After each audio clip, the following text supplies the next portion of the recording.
The Revolutionary War is a battle between the 13 colonies in Britain. The colonies were called the Patriots, and the British were called the Loyalists. The colonies were trying to gain their independence from Britain.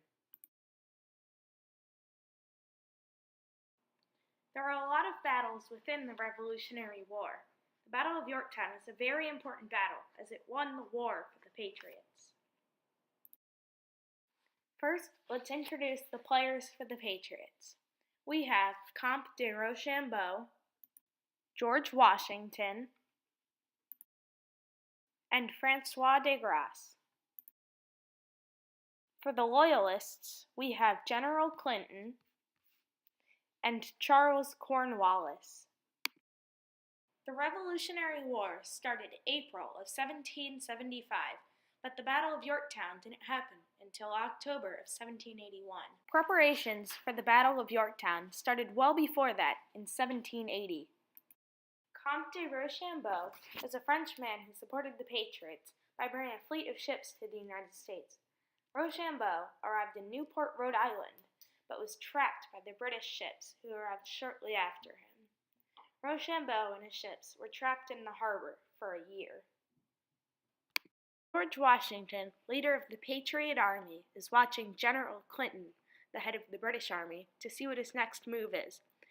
General Clinton and his troops are stationed in New York City, New York.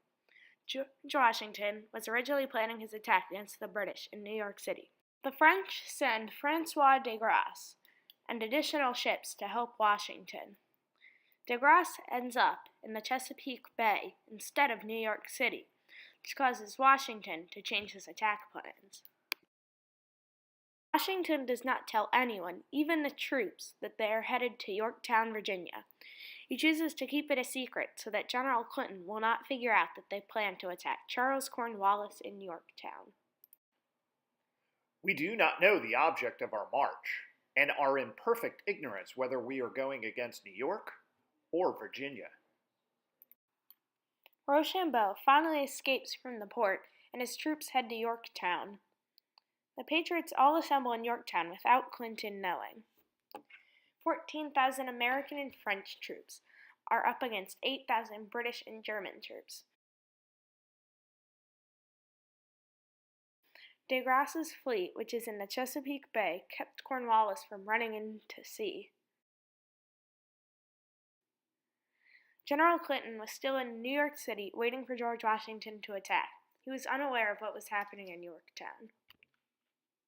The Battle of Yorktown began on October 9, 1781, and ended after 10 days of fighting when Cornwallis surrendered on October 19, 1781.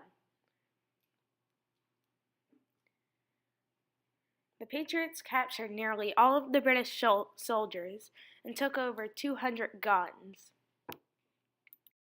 What Cornwallis didn't realize was that his troops were surrounded by the French in the Chesapeake Bay. His troops were unable to get much-needed supplies by sea. Washington had his troops come in from the north, and Cornwallis had nowhere to go. Cornwallis had no choice but to surrender.